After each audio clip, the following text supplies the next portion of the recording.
Hey guys, this is the Spectre, and this is a tutorial on how to beat the Nightmare General. I'm doing this at level 12, so he will have a +5 bonus on me, which means his attacks will do more against my units with a lower level armor, and my attacks will do less to them because they have higher level armor.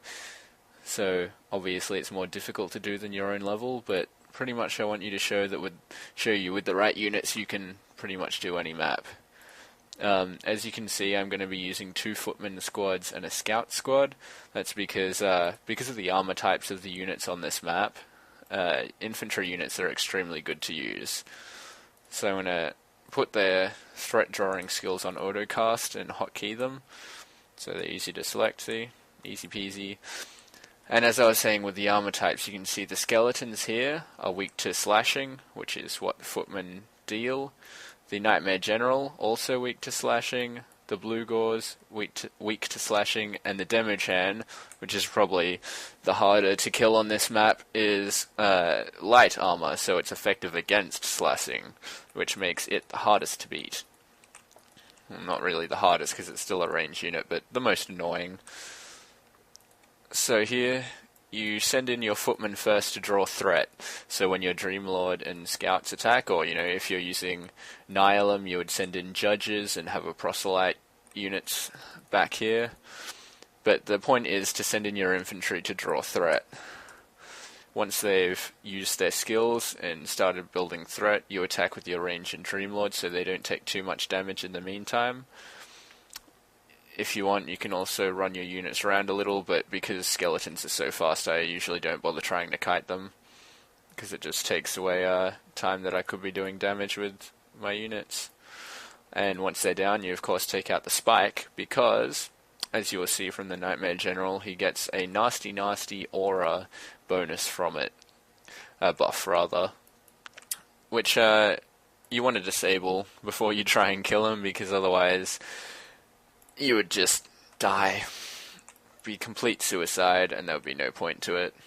As you can see, the fancy new resist messages, very nice looking, but I can imagine that they would get quite messy in a large PvP fight. Now, after the skeletons, I'm going to go down here and try and take out the Demochan. So we want to stop a little way off, because I'm going to show you a little PvE drawing move, where you use one unit to bring it in closer. Of course, always have your range units damage move off autocast, because then it'll go off when you don't want it to, and you'll be rather stuffed. Okay, so here, what I'm going to do now is use the footman to draw the Demochan away, but not actually attack with them, so my Dreamlord can get into melee range before he actually starts attacking. As you saw, I stuffed up slightly and was about to step off. But for now, you can see, because range units are so weak in melee combat, I can take him out. And even though he is, +5, I still managed to survive that. And as you can see, I have 10 of each healing thing. That's because I bought a healing pack with Tribute. But if your CV has completed a few quests, you should have 5 of each. Well, you should have 5 mending from the tutorial, 5 healing from the tutorial, and about 10 revitalization from the tutorial and 1 of the finished quests. So if you're like me and like to make sure of everything, you can heal up your Dreamlord. Otherwise, there's no point. And also you can resurrect footmen. I'm going to resurrect one of them. As I said, you should have 10 of these resurrections if you haven't used any in previous battles. So, even though I used Tribute to purchase them, a normal player can do this. So again, we'll use the footman to draw threat before going in with our range squads, so just keep them off and wait till they start attacking. Let them go for a little bit and then go. Now, because the Blue Gauze are slower than the skeletons, I like to run around a bit, which is called kiting. As you can see, the attack animation for the Blue Gauze is quite slow, so you can actually run quite a bit before they start attacking the next unit. And as you can see, they also changed which unit they were attacking because the aggro switched. But because of that, you can see I defeated them with, taking minimal losses, which I can always recoup again using the divine interventions that I would have, and continuing to heal my Dreamlord.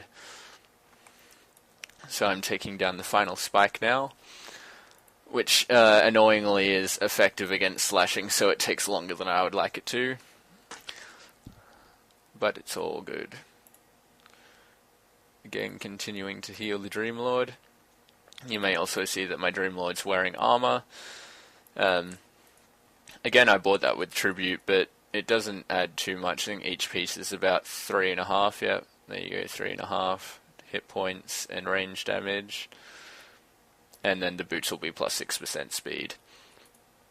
They aren't necessary again. Last era, in the test era, just to test this out, I did it without any armor at all, and it still is possible.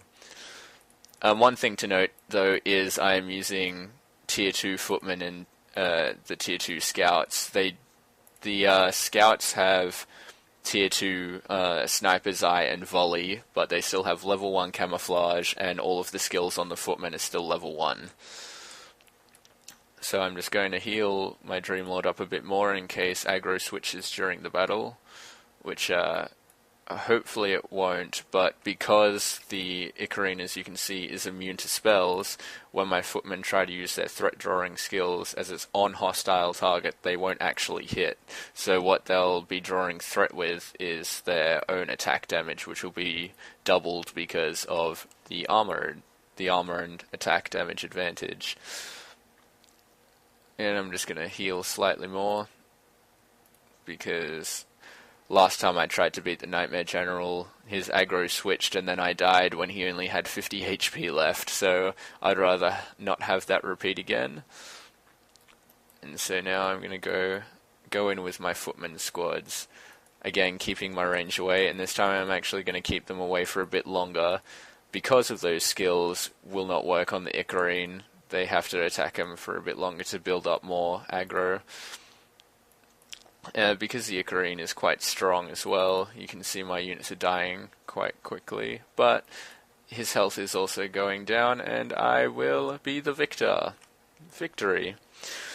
So as you can see, with a bit of divine interventions, you can get through that very quickly with some Tier 2 Footmen and Tier 2 Scouts, or one group of Tier 2 Scouts, and it is now over.